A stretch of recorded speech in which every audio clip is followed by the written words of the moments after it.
Gusto mo ba na mabilis lumaki ang iyong negosyo? Ito ang 5 sekreto na dapat mong malaman. Kaya kung gusto mong malaman, panoorin mo ang video na ito hanggang dulo.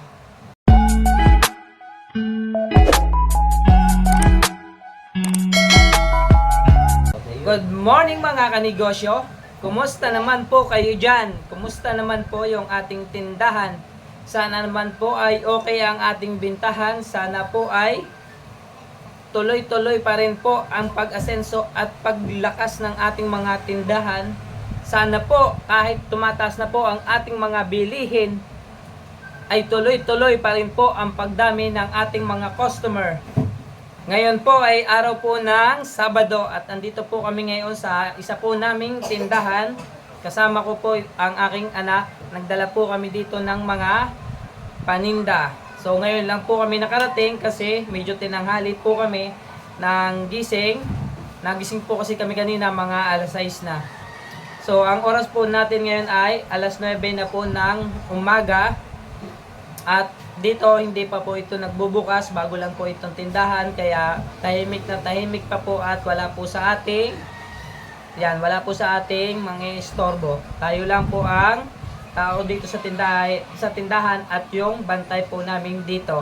Siyempre ngayon lang po tayo na kapag video kasi nga po nitong mga nakaraang araw ay busy po tayo. Marami po tayong mga ginagawa. Kaya yon sa pag-ikot-ikot po natin sa ating mga tindahan ay minsan po naaabutan tayo ng ulan. At yan nga po nagkaroon po ako ng trangkaso. Kaya hindi po tayo agad nakapag-vlog. At ngayon po naman ay good news kasi okay na po ako at pwede na po tayong mag-vlog. So ano po naman po ang pag-uusapan natin sa video na ito? So pag-usapan po naman natin ang 5 sekreto para mabilis lumaki at lumago ang inyong mga tindahan. Ang una na sekreto na dapat mong malaman kanegosyo ay dapat meron tayong ahente. Tama po, dapat meron tayong ahente. Kasi pag meron po tayong ahente, mas mababa po natin makukuha ang ating mga produkto na bibilhin sa kanila. Kasi nga po, ang mga ahente ay direct supplier po sila sa mga kumpanya. Kaparehas po ang presyo nila sa mga supermarket na ating binibilhan ng ating mga grocery. So sa ahente po, ay mas maganda po mamili kasi hindi na po natin kailangan pa pumunta ng mga supermarket or hindi na natin kailangang mamasahe. And syempre mga kanegosyo, ang kagandahan pa nito pag meron po tayong ahente ay diretso na po nilang i-deliver sa ating mga tindahan ng ating mga pinamiling produkto.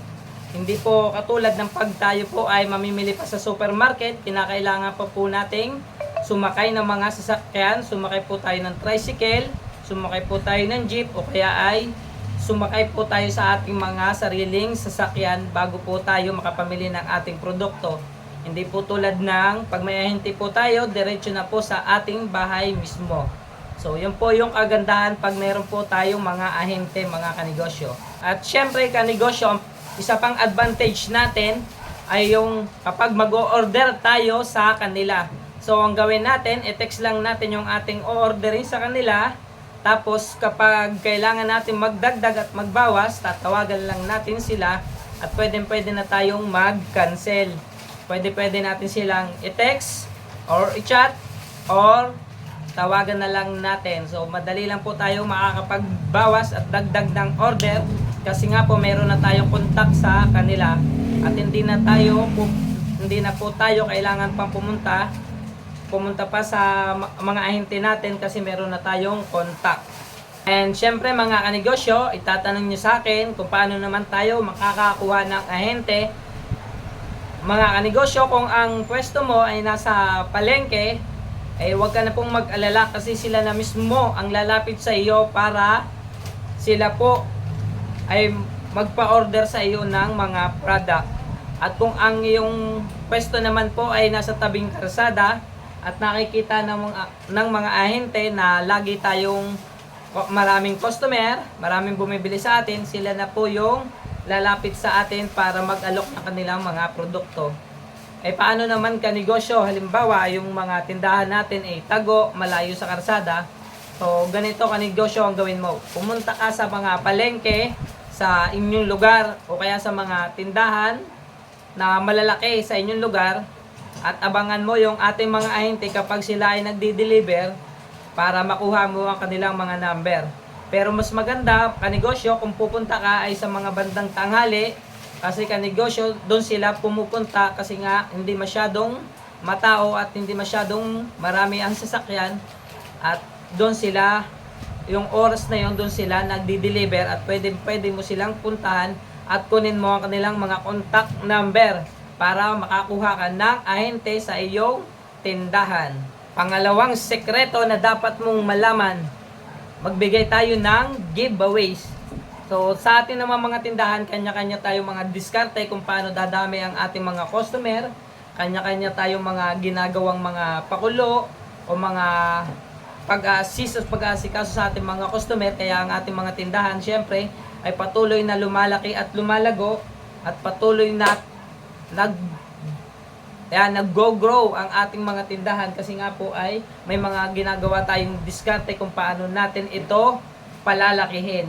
Siyempre mga kanegosyo, isa ang pagbibigay ng giveaways sa mga paraan para mapatagal po natin ang ating tindahan at mapalakas po natin ito.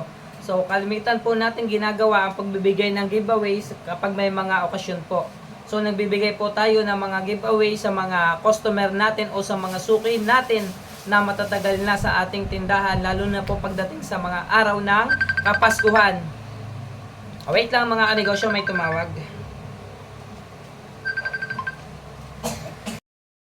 Yon mga kanegosyo, may tumawag lang po sa atin. So mga kanegosyo, magbigay po tayo ng mga giveaway sa ating mga suki, lalo na nga po yung mga matatagal na sa ating mga matatagal na nating suki na bumibili sa ating mga tindahan. And syempre pwede rin naman po tayo magbigay sa mga suki natin ng mga bago pa lang na bumibili sa ating tindahan, lalo na po yung mga bumibili na marami kong bumili o marami ang bumili. So pwede po natin silang bigyan ng giveaway kahit hindi po araw ng Kapaskuhan. And syempre mga kanegosyo, yung mga ibibigay naman natin mga giveaway sa kanila ay yung mga nakukuha din nating mga produkto o yung mga nakukuha nating mga items na freebies galing po sa ating mga supplier. Tulad nga po ng mga binibigay nilang mga tuwalya, t-shirt, sombrero, payong. Yan, pwede po nating ibigay sa ating mga customer at nang sa ganun po ay tayo ay makatipid. And syempre mga kanegosyo, pwede rin naman po na kapag tayo ay namimili sa mga supermarket, at isa pa na pwede natin gawin para tayo ay makatipid sa ibibigay nating mga giveaway sa ating mga customer ay syempre pwede naman tayong bumili ng bultuhan o maramihan sa mga katulad nating tindahan na nagbebenta ng mga pangregalo o pambigay sa mga customer. So makaka-discount po tayo pag maramihan yung ating bibilhin sa kanila kasi nga po bultuhan yung bibilhin natin, so bibigyan nila tayo ng mas mababang presyo. So yun po yung ginagawa ko kapag darating na po yung ating mga okasyon, bumibili na po kami ng mga pambigay sa ating mga customer at ang binibili po namin ay yung mas maraming mga items para po makakaroon po tayo ng discount. Long sekreto mga kanegosyo, para mabilis na lumago ang inyong mga sari-sari store business, syempre po ang mga discount at mga promo. So yung discount at promo, saan naman po natin ito makukuha mga kanegosyo? Mga kanegosyo, makukuha natin ito kapag tayo ay bumibili ng maramihan sa ating mga supermarket, katulad po ng Pure Gold, katulad po ng Super 8, katulad po ng Novo, at marami pa po iba, o sa tulad ng malalaking tindahan sa inyong lugar. So nagbibigay po sila ng mga discount. So saan po natin makikita ang discount na ito? Pag tayo po ay namimili sa kanilang store, tingnan lang po natin ang kanilang mga product na meron pong discount. Yung makikita naman po natin to. Halimbawa po nito, yung mga Magic Sarap, may nakalagay po doon na 12 plus 2. Ibig sabihin po, pag bumili po tayo ng isang dosena, may libre po 2 magic sarap. So mga kanegosyo, doon pa lang po ay kikita na po tayo. So, ang pipiliin po natin mga kanegosyo kung tayo ay bibili sa kanila ay yung may mga discount or yung may mga plus kanegosyo. And siyempre mga kanegosyo, pwede rin naman po tayong humingi sa kanila ng mga loyalty card, yung mga reward card na yung mga pinamimili natin ay magkakaroon tayo ng points. Tapos yung kada points na yun ay maiipon, yun po ay pwede nating ibili sa kanila. At ang bawat isang puntos po o isang point ay equivalent po sa piso. So kung makaipon po tayo ng 1,000 point, meron na po tayong 1,000 pesos at pwede rin po natin itong ibili sa kanila mga kanegosyo.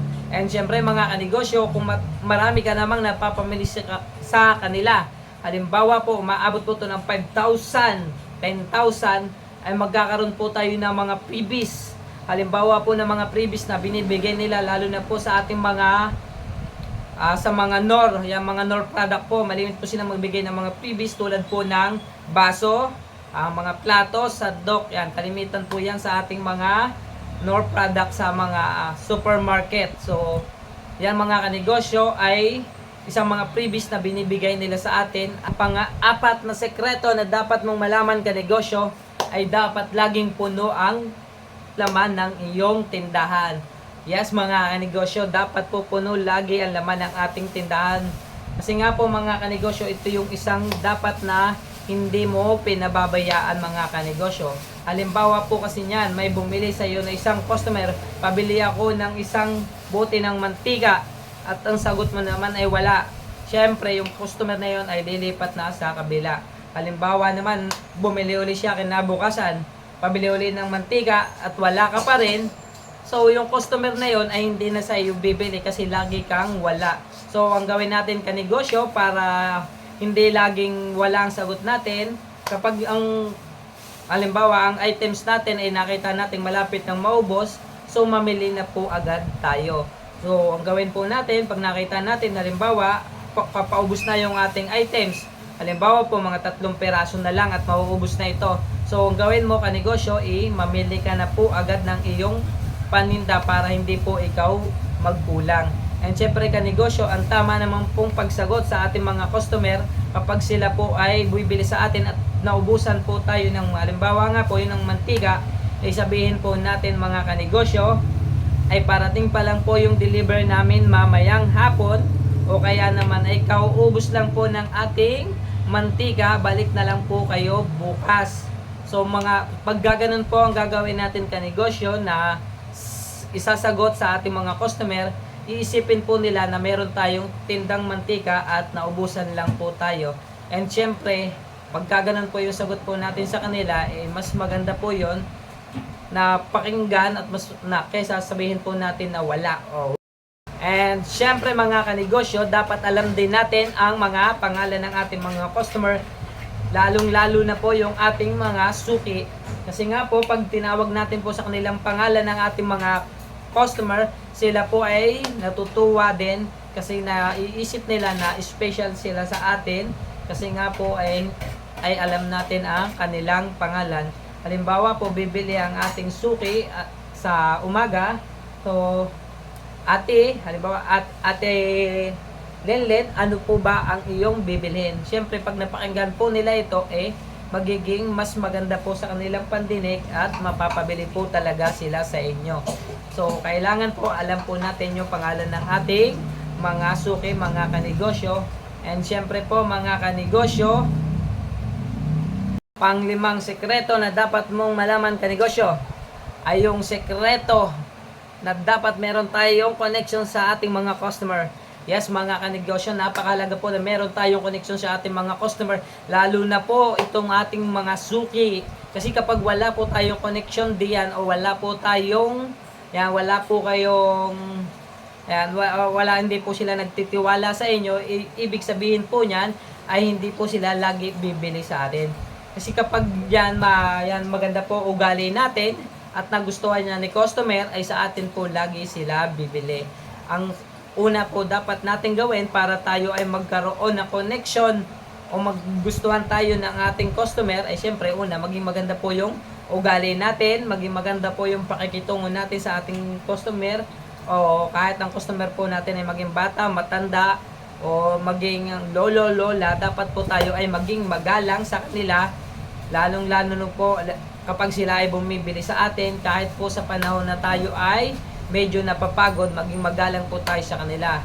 And syempre, dapat samahan po natin to ng magandang ngiti kapag sila ay bumibili po sa atin. And syempre po mga kanegosyo, bigyan din po naman natin sila ng mga syempre extra service kapag bumibili sila sa atin. Ito po yung halimbawa na pag kinakailangan nila ng tulong.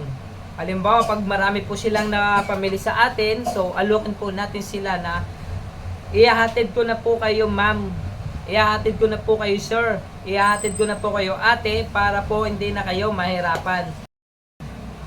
At syempre po mga kanegosyo, ay lagi po tayong magpasalamat sa kanila kahit kukunti lang yung kanilang bibilhin. At lagi rin po tayong mag-smile at maging magalang lang po tayo sa ating mga customer. Ay sigurado po natataas po ang ating mga benta ng ating mga tindahan at mabilis pong lalaki at lalago ang inyong mga tindahan at dadami po ang inyong mga customer kanegosyo. And so mga kanegosyo, isa-isa na po ulit natin ang 5 sekreto para mabilis mong mapalago ang iyong mga sari-sari store business. Ang unang kanegosyo, dapat meron po tayong ahente sa ating tindahan. Pangalawa kanegosyo, dapat po ay magbigay tayo ng giveaway sa ating mga customer. At ang pangatlo mga kanegosyo, dapat alam po natin kung saan tayo bibili ng mga discount and promo. At ang number 4 kanegosyo na napakahalaga syempre ay dapat lagi pong puno ang ating tindahan.